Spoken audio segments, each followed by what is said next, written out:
جی پاکستان کے کل کے اخبار نوائے وقت میں آپ کے حوالے سے ایک انٹرویو شائع کیا ہے اور اس میں جو باتیں آپ کی طرف منسوخ کر کے جو بیان کی ہیں وہ تو بالکل اس کے برعکس ہیں جو ہم ہمیشہ سے سنتے چلے آتے ہیں سنتے چلے آ رہے ہیں اور جماعت کو علم ہے اور ممکن ہی نہیں کہ وہ باتیں آپ کی طرف منسوخ کی جائیں. تو اس کے بارے میں کچھ باتیں تو بتائیں, پہلے ایک ایک بات بتائیں. جی حضور پہلے میں نوٹ کی ہیں ساری. جی حضور میں نے کچھ نوٹ کی ہیں, میں آپ سے وہ ایک ایک کر کے شروع کریں. جی جی آپ کے حوالے سے کہا گیا کہ آپ نے فرمایا کہ میری مت نہیں ماری گئی کہ جہاں سے اللہ نے نکال دیا پھر وہاں جاؤں. ہاں درج کرتا ہوں. بات یہ ہے کہ پہلے اس کا میں پس منظر بتا دوں. عموماً پاکستانی صحافیوں سے میں اعتراض کرتا ہوں کیونکہ مجھے علم تجربہ ہوا ہے بار بار کہ کہتے یہ ہیں کہ ہم سچا انٹرویو شائع کریں گے اور بات بالکل جھوٹی شائع کرتے ہیں, سنسنی خیزی کی تلاش میں رہتے ہیں, اور چاہے کسی شریف جماعت کی قیمت پر ہی اس کو بیچ کر ان کو سنسنی خیزی حاصل ہو جائے, ان کو کوئی پرواہ نہیں, کوئی روک, کوئی شرم نہیں ہے اس بات میں.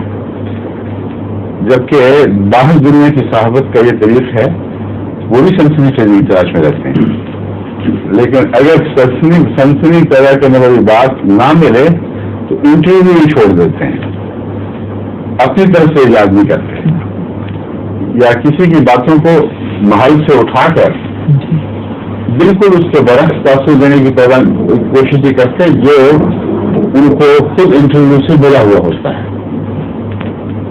سمجھتے ہیں, ایک تاثر کو قائم کرتے ہیں کہ کوئی سرخی ایسی نہیں لگائیں گے جو اس تاثر کے برعکس ہو.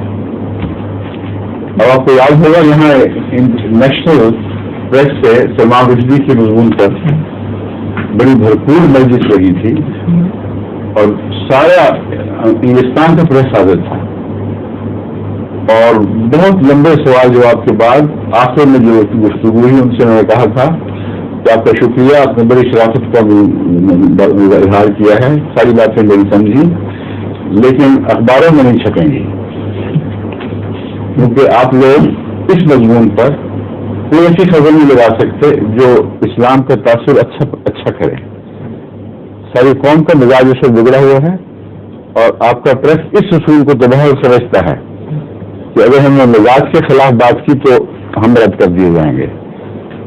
لیکن چونکہ مجھے پتا تھا وہ جھوٹی بولتے اس لیے میں نے ان سے کہا تھا کہ آپ خبریں نہیں لگائیں گے.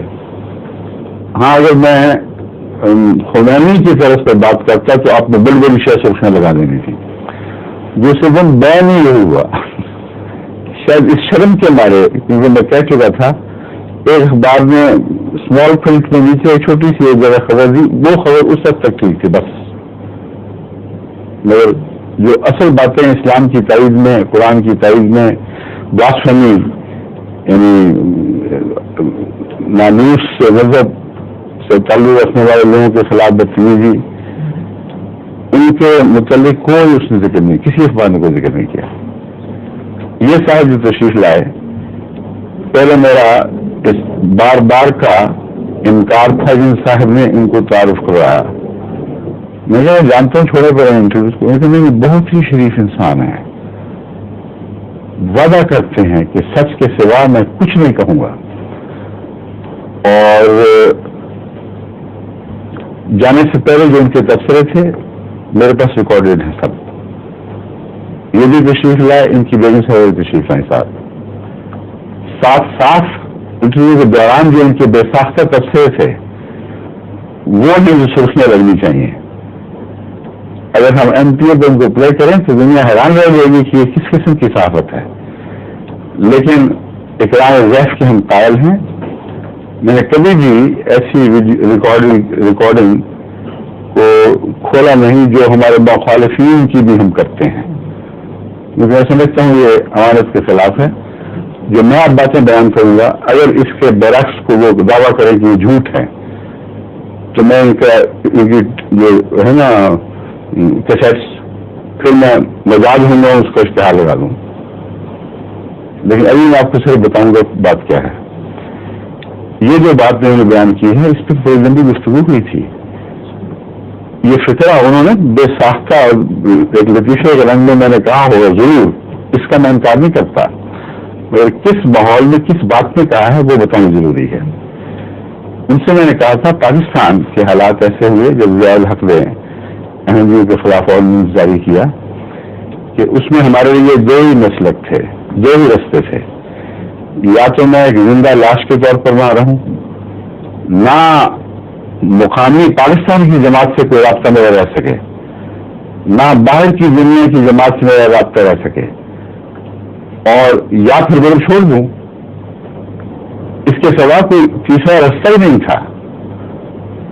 تو ساری جماعت نے متفقہ طور پر مجھے مشورہ دیا کہ وہ پہلی آپشن تو کسی قیمت سے قبول کرنے کے لائق نہیں.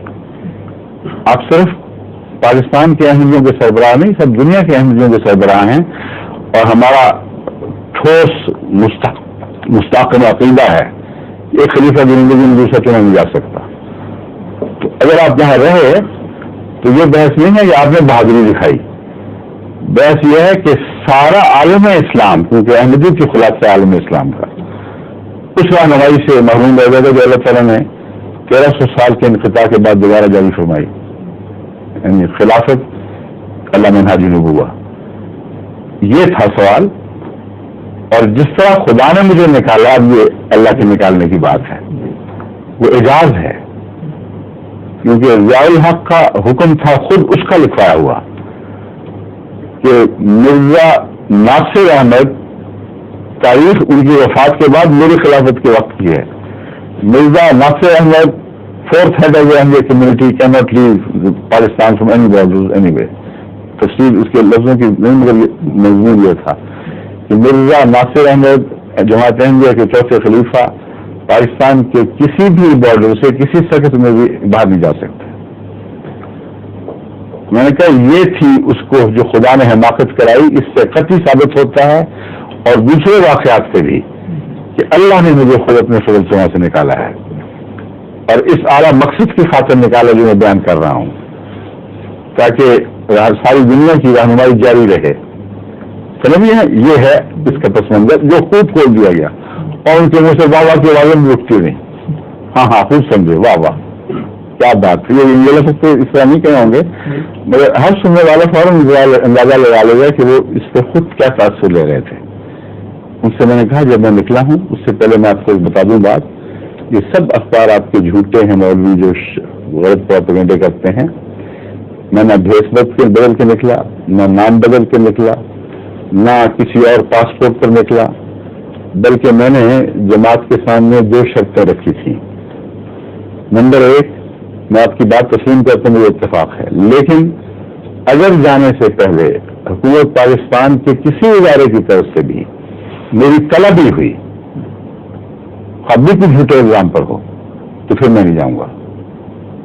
کیونکہ دین میرا تو نہیں, اللہ کا دین ہے. اگر وہ یہی چاہتا ہے کہ تعلق کٹے تو وہ بہتر جانتا ہے, لیکن یہ داغ نہیں لگے گا خلافت پر کہ جرم سے بچنے کے لیے کوئی خلیفہ بھاگ گیا. میں نے خوب کھول دیا تھا ایک ایک لفظ, اور دوسری شرط یہ لگائی تھی کہ میں بھیس بدل کے نہیں جاؤں گا, اسی پاسپورٹ پر, اسی طرح پگڑی پہنے ہوئے, اسی لباس میں, اور دائمی اسی طرح میں نکلا ہے. میں نے کہا جو ان کو اندھا کیا ہے خدا نے, وہ اس یار پہلے کو پہلے اندھا کیا ہے, پھر وہ باقی لوگ اندھے ہوئے ہیں. وہ حیران تھے, 1 گھنٹہ لیٹ کر دیا میرا جہاز KLM کا, کسی بہانے کی ضرورت, مگر بار بار آتے اور جاتے تھے. پاسپورٹ دیکھتے تھے لے جاتا ہے, نام لکھا ہوا تھا, اور آرڈر دیکھتے تھے لکھا ہوا تھا مرزا ناصر احمد. اور جو رابطہ پیدا کرنے کی کوشش کر رہے تھے سینٹرل انٹیلیجنس سے, وہ رابطہ ہو نہیں رہا تھا. اور بعد میں قطعی ثبوت ہمیں مل گئے کہ مسرور احمد جو اس وقت کے چیف تھے سینٹرل انٹیلیجنس بیورو کے, ان کو جب پتہ لگا پہلے لیٹ ہو چکا تھا.